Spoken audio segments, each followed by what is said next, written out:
Magandang araw mga kagulay, welcome back sa akin channel, Greggy Farmer nga po to. Bali, ngayong araw na to mga kagulay, nag-harvest tayo. Kung mapapansin nyo yung talong natin mga kagulay, wala na siyang dahon. Gawa nga ng pinagtatanggal ko na yung mga nagnilaw na dahon mga kagulay. Gawa nga ng dire-diretsong ulan dito sa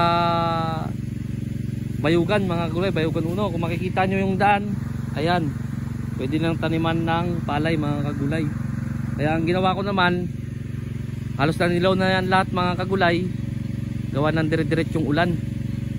Kaya ang ginawa ko nung bago mag-harvest ngayon, kagahapon nung isang araw, ay pinatanggal ko yung mga dahon na naninilaw mga kagulay. Kaya pag mapapansin nyo, medyo na siya, nakakalbo na. Tatry natin itong pa-recover mga kagulay, baka sakali, kasi mahal pa naman ang presyo ngayon ng talong dito sa amin. Ayan, yan ang tsura na yan. Kapag hindi pa natatanggalan ng dahon, ganito ang tsura niya mga kagulay. Yan, ganyan, naninilaw talaga siya.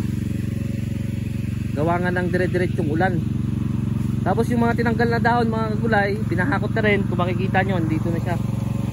Yan, ayan yung mga naninilaw na dahon mga kagulay. Dire-diretso kasi ang ulan dito. Bali, papakita ko sa inyo mga kagulay, yung na-harvest natin, unti na lang siya mga kagulay. Hindi na kami nagbigay sa sa Leyte, gawa ng unti na lang talaga. Nadali tayo ng sunod-sunod na ulan talaga. Hindi man naman siya nababahaan, kaso lang siyempre, awan ko kung may 3 linggo na o 2 linggo nang umuulan dito sa amin mga kagulay. Yan naman ang katunayan ng umuulan dito sa amin mga kagulay. Alos pwede ng taniman ng palay yung daanan. Papakita ko sa inyo, nag-harvest kami ng sitaw, ampalaya, at saka talong. Siya, papakita ko sa inyo mga kagulay.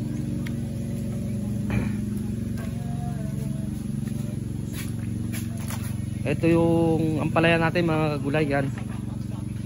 Hindi ko matansya kung ilang kilo to mga kagulay, basta ilalagay ko na lang dyan sa comment section kung ilang kilo lahat tong ampalaya natin, saka yung talong natin. Bali yung talong naman natin, ito siya.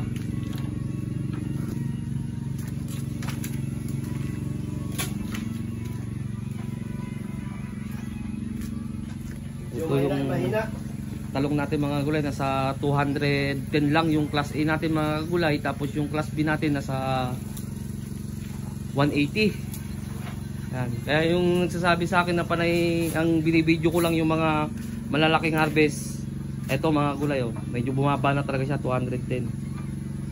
Kasi gawa nga na hindi na makapag-abono, isang buwan na mga kagulay. Tapos hindi rin makapag-spray ng pulyar, gawa nga ng walang tigil ang ulan dito sa amin mga kagulay. Alam yan ng mga taga rito sa Caraga region. Bali ito yung class B natin mga kagulay. 1, 2, 3, 4, 5, 6, 7, 8, 9, 10, 11, 12. O bali mga nasa 180 mga kagulay. Tapos yung sitaw natin mga kagulay, ito rin.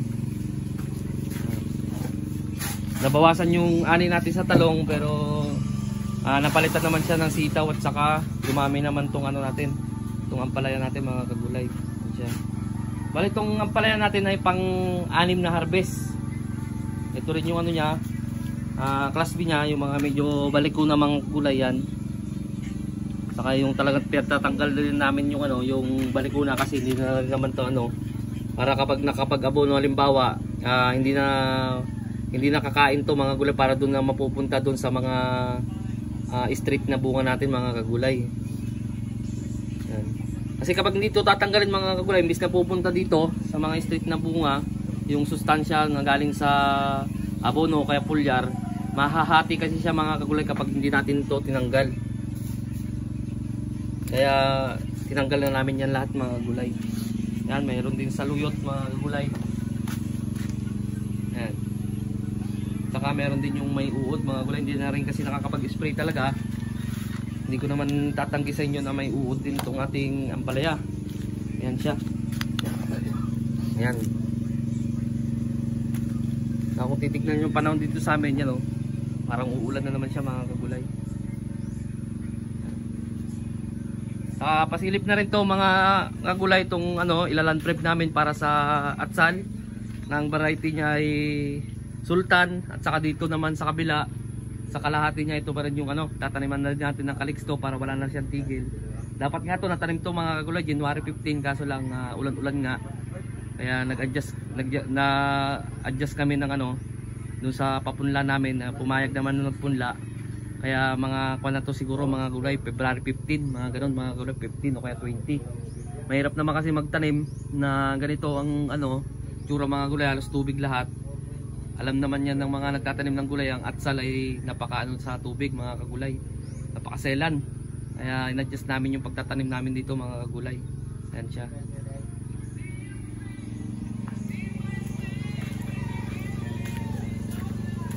Bali itong ampalaya natin mga kagulay ay karton namin nilalagay kasi kapag sa plastic nagagasgas siya mga kagulay. Nagagasgas.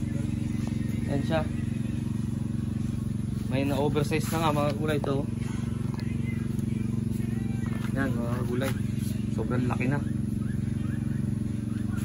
Hindi siguro nakita nung nakaraan kaya naiwan doon mga kagulay.